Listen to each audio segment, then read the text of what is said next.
Hi everyone, this is Nicola from Rossell Fitness, and this is part 2 of our squat mobility workshop. So in part 1, we covered how to test the different ways that the range of movement in your squat might be compromised. We looked at how the squat moves, the ankles, and get the squat mobility released from an ankle point of view. So if you haven't watched part 1 of that squat workshop already, I really would recommend going back and watching part 1 first. Hips.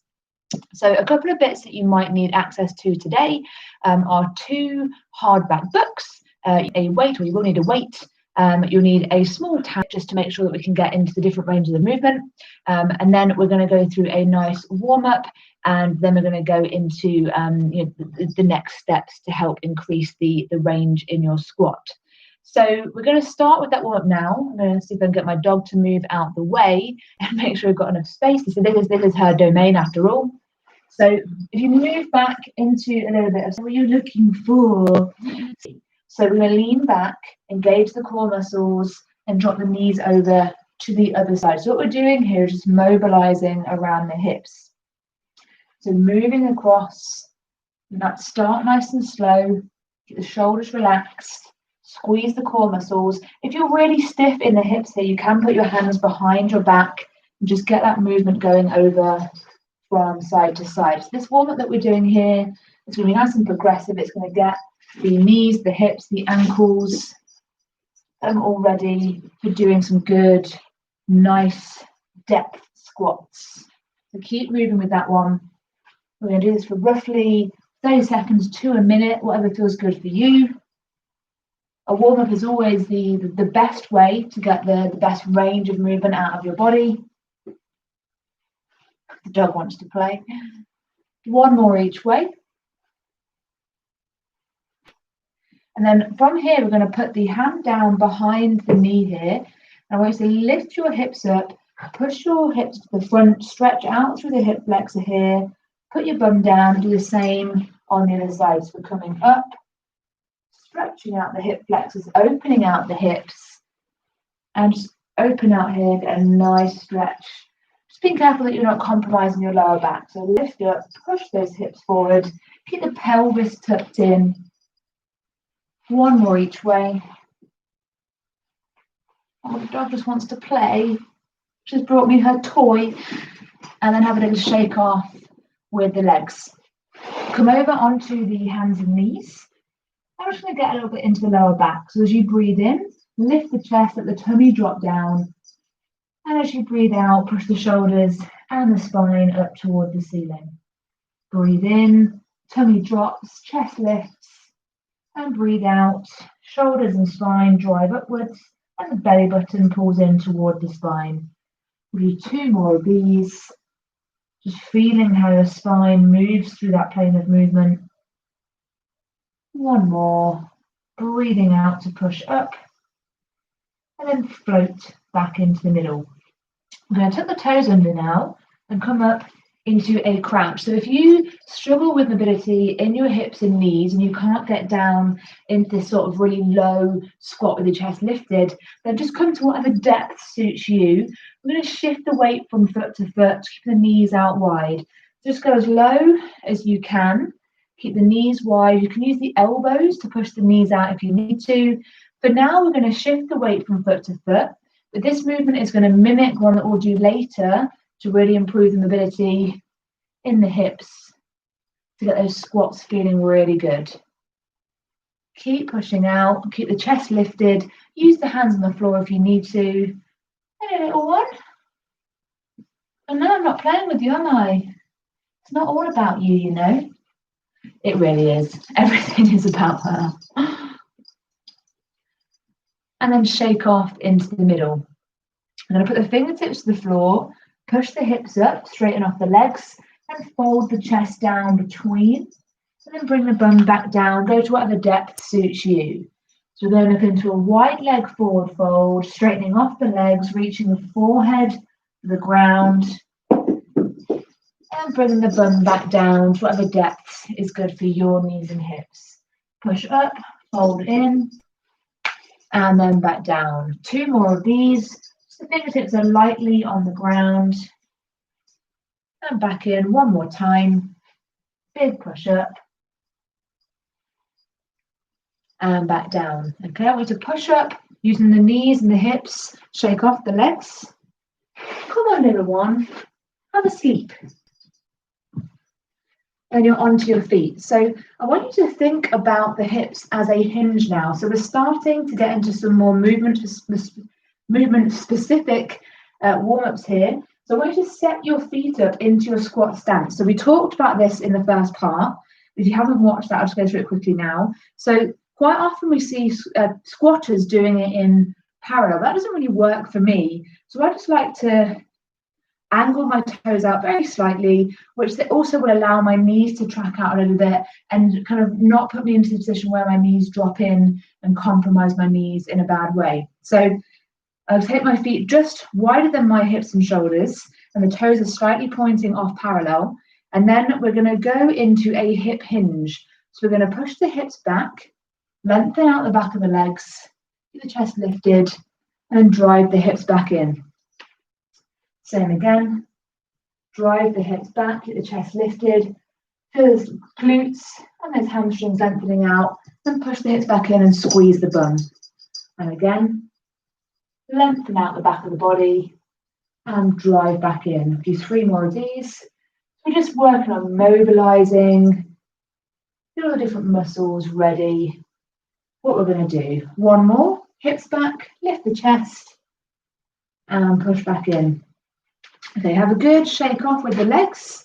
Set the feet up just underneath the hips. We're going to finish off with a little movement for the spine now. Slide the fingertips down to the outside of the knee. Breathe into the middle. Keep the shoulders relaxed and breathe out to the side. So you'll feel a little crunch on the side of the body. Keep the shoulders back in line with the rest of the body. And don't let the head hang to the front. Must be dusty in here. Take the arm over the top to get that extra little side stretch. So hopefully we're starting to feel the kind of pelvis and the core area here starting to loosen up, shaking off any stiffness that we might be feeling. 1 more each way.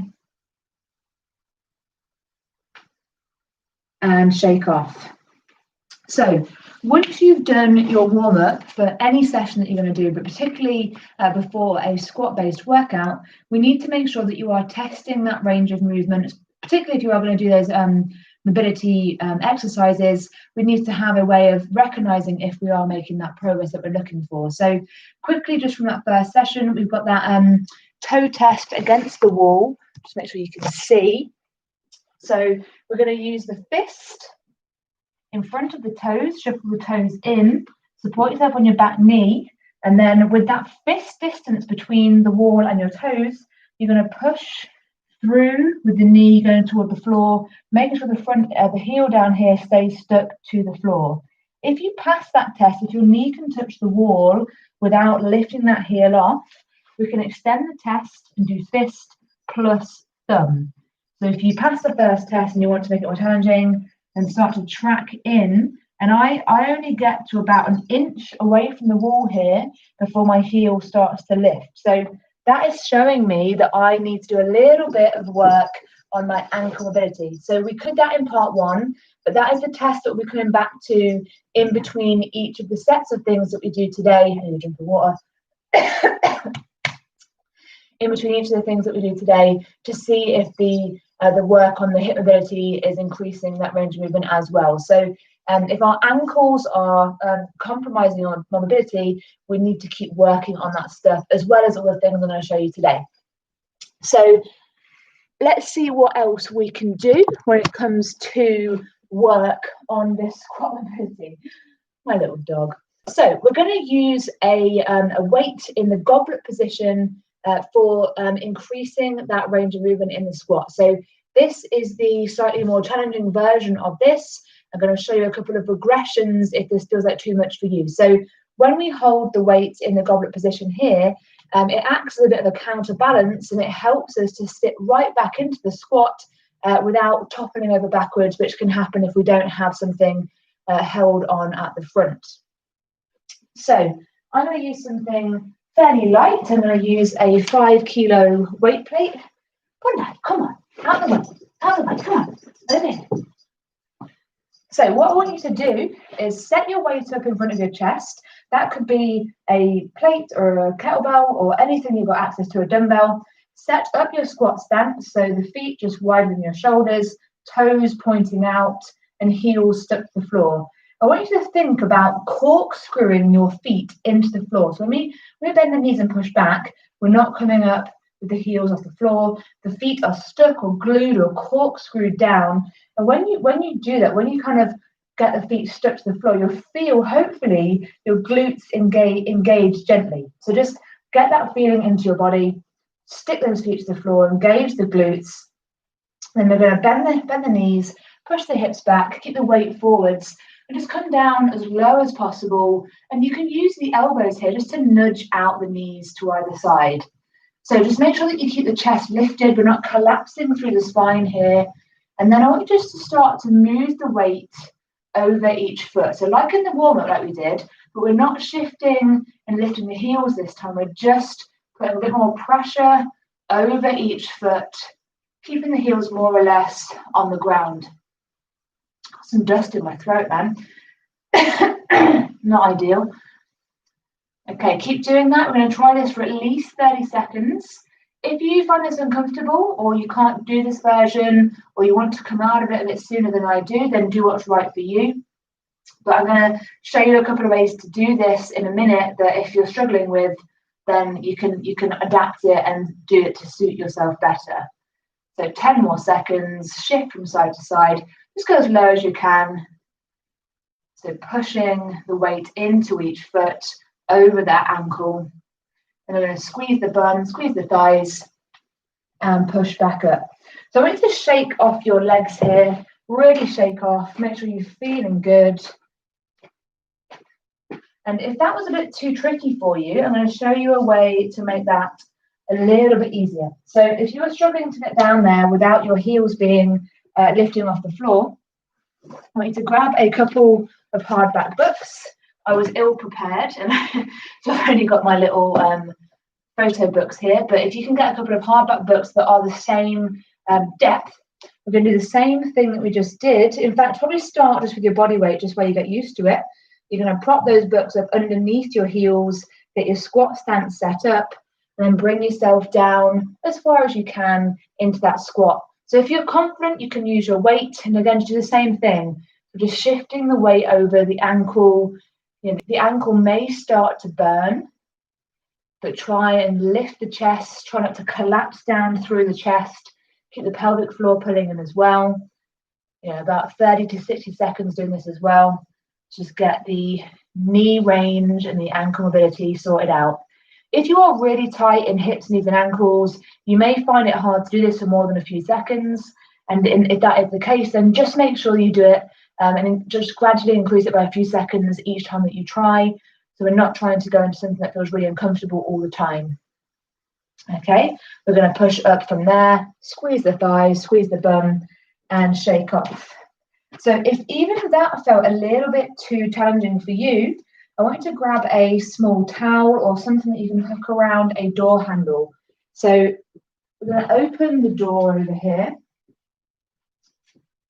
And I want you to hook your towel around the outside door handle and the inside door handle. Just be careful with not yanking the door handles off.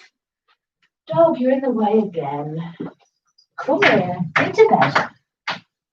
So your towel or your band or your strap, whatever you have access to, and they're going to help to support you in getting back down into that squat movement. So get your squat stance set up, shoulders relaxed. You're going to bend the knees, come down, just as low as you feel comfortable. Keep the chest lifted.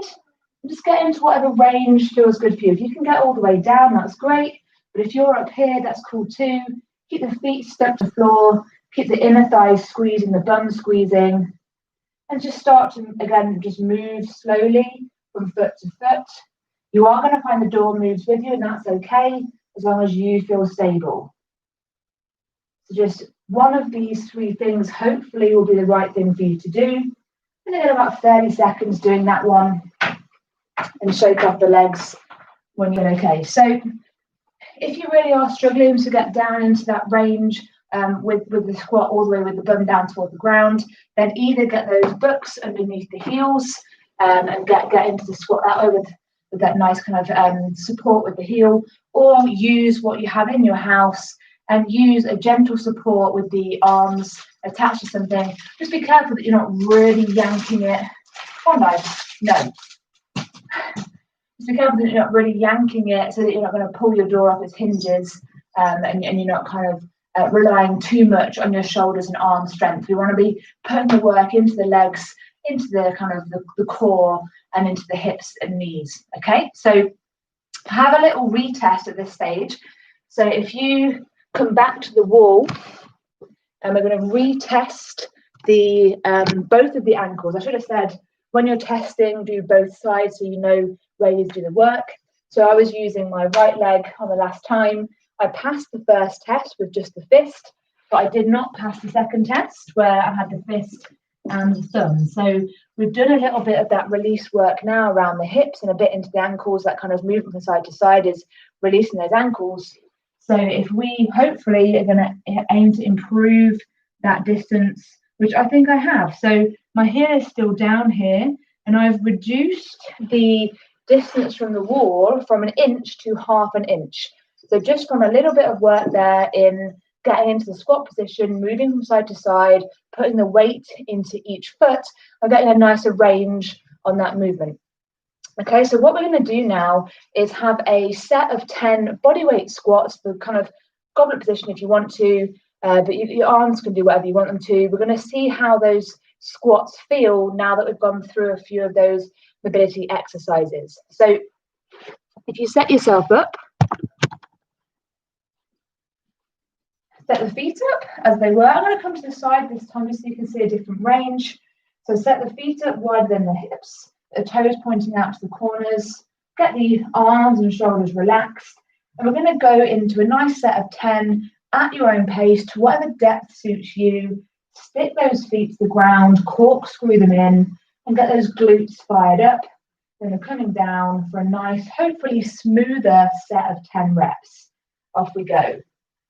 1, 2, 3, keep the chest lifted. 4, 5, my knees are clicking. 6, 7, 8, 9, and 10. So hopefully with all the work that we've done in building the ankle mobility from part 1, releasing off the calves and the Achilles in the foam rolling section from part 1 as well, and with this extra kind of hip and knee mobility that we've done as part of this part 2, hopefully with these 2 workshops kind of pushed together, you'll really start to see a big difference in how your squats start to feel. But like I said in part 1, and like I'll repeat here, it's something that you have to piece together for yourself and develop your own routine, a regular routine, something that you do as part of your warm-up, something that you do as part of a mobility in the evenings perhaps. And especially when you're squatting, if you've got a squat workout going on that day, just make sure that you have these things kind of built into your warm-up and used as part of a good kind of preparatory session for your training. So that's all the stuff that I want to recommend for you as your pre-workout stuff. So as part of your warm-up and you're kind of getting ready for squatting, what I'm going to recommend now is a few really nice stretches that you can do as part of your post-workout. And there's a couple of reasons why we do these post-workout instead of pre. You're more than welcome to do them pre if that's what you want to do. You can loosen up your hips with some stretches. But for a couple of reasons, one, we don't want our warm-ups to go on for too long. These workshops now have, the first one was about 25 minutes. It has been 20 minutes already. You want to make sure that your warm-ups are quite thorough but efficient. You don't want to be spending 45 minutes warming up because we're all short on time. We've all kind of got other stuff to do. So just make sure that your warm-ups are effective, but also time efficient for whatever you've got available to you. You don't want to be left with only 10 minutes to do your workout in if your warm-up takes 45. So that's one of the reasons why I put the stretches in at the end. And also, when we go into these slightly longer kind of holding these stretches, we can have a bit of a trade-off with power. So if you're trying to do some heavy lifting with your squats and really get some good strength benefits, it may end up being that the stretches kind of put you in a position where you can't get as much out of your body. Okay, so sometimes those stretches can take some of the power away from your body as you try and do your workout. So if we're going to get into these nice, long, slow stretches, it's probably best to do them after a workout or later on in your day, maybe as part of your evening routine. So we're going to firstly do a nice stretch to release around the bum and the hip flexor. I'm going to show you a couple of variations of this in case you're really struggling to get into the shape that I'm going to show you now. So if you've ever done yoga, you'll recognize this as pigeon stretch. So we're going to take the knee of the right leg through and pop the leg out to the side. You're trying to aim to get it at 90 degrees if you can. I can't, I'm just going as far as I can. And slide the back leg down behind you. So what we want here is both of the hips to be pointing to the front, and just lift the chest slightly as you sit down into that stretch. So what we're getting here is a nice stretch in the back of the hip here, the front of the hip here, and hopefully a stretch into the bum on that bent leg side. So chest lifted, sit down into it, and use your breathing here to really focus. So we're going to try, and I'm going to recommend these stretches for 30 seconds on each side. I'm not going to take you through each stretch for 30 seconds today because I'm just conscious of your time, but I'm going to show you these to make sure that you know the different variants that we can do. So if you're struggling with this version, we can do a different version where we sweep the leg back. So that leg comes straight back. It scoops around the body here as far as you want. And then you just kind of sit back down a little bit, push the hip out to the side and sit down a little bit. So if you're struggling to get all the way onto the floor, you can do this version where you're just swept around and you're just kind of pushing the hip out to the side and getting a stretch here. So it's a little bit higher up and it's not quite as aggressive as getting all the way down onto the floor. If you want to increase this one, you can come onto your forearms or you can reach your hands out, but just keep pushing your hip out to the side and make sure you get the stretch into the outside of the hip. So hopefully it goes without saying that you would do that on both sides. And if you're really struggling with that version, we can do a seated version. So just make sure you've got a chair or something to practice this on. So on your seat, you would take the leg across the knee. Make sure you're not directly on the ankle, just kind of make sure it's comfy. And then we let the knee drop down toward the ground here. And we can even lean into it slightly to get the stretch in the outside of the bum. So just from the other side, that leg is across the knee. Make sure probably that you're using a hard surface to sit on. And then just gently nudge the knee down and lean across just to get the stretch here into the outside of the hips and the bum. Again, you want about 30 seconds on each side. So that's a way to get the glutes nice and released. Come on, doglet. The second stretch that I'm going to recommend that we do is a stretch to open out through the hips. So we're going to come onto the left knee here and bring the right leg out to the front. So the heel stays on the floor here. We're going to tuck the pelvis in and squeeze the bum as we just glide forward a little bit. So what we're not doing here is arching right back and throwing the body back. We're tucking in and sinking to the front just to get a little stretch through here. If you've got tight hips, it's going to look at more than a little stretch, but just get that nice stretch into the body there. And focus on the breathing. Relax the shoulders, keep tucking, keep squeezing the bum. And then if you want to intensify this and bring it more at the outside of the hip, we can sweep this left arm up and just lean slightly over to the side. Keep tucking the bum in and get that stretch coming up through here and slightly up through the side. So again, we do these on both sides to release off those hip flexors. And then to finish off, I'd recommend getting into a nice kind of crouch with the heels up and really push those knees out wide and get those inner thighs stretched out. Okay, so really releasing there, relax the shoulders, relax the arms, sit down as much as you can, but just get the knees out really wide and get the inner thighs really stretched out. So you can do these stretches as part of your cool down routine. And again, do feel free to do them twice over. If you feel that 30 seconds isn't quite enough to get the release that you need, either hold them for a bit longer, up to a minute is fine, or you can do them twice round. So like I said, do the same stretch on both sides. I've already demoed it on one side today because I don't want to take up too much of your time. But if you are doing these as part of your cool downs or part of your evening routine, get both sides working together and really start to open up through that front body, through those hips, inner thighs, all those areas that are going to impact on your squat mobility. So hopefully that's taken you through a really good range of things that you can do to improve your squat. We've looked at ankle mobility. We've got kind of got 2 or 3 different ways to release up around the ankles there. We've looked at releasing the calves and around the Achilles with the foam roller, kind of rolling up and down at the different kind of angles around the calf.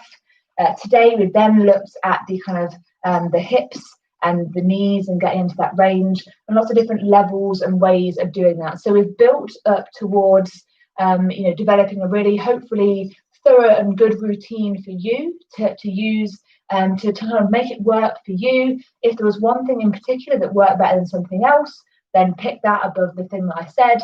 You've got to listen to your body, and it's that's what I would recommend. Listen to your body, figure out what feels best to you, what gives you the best response, and keep testing. Keep using the wall, the thumb, and then the thumb. The fist, and the thumb and the fist as level 2.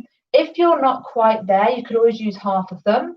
So if you want to kind of measure it like that, you can go fist, half thumb and fist, and then full thumb. There's all kinds of ways to test this. So just make sure that you are getting that regular feedback from the testing and start to really connect to your body and your brain with how the squats are feeling when you're moving. So next time you've got that squat workout in mind, do some of these things. Make sure you take notes from this workshop.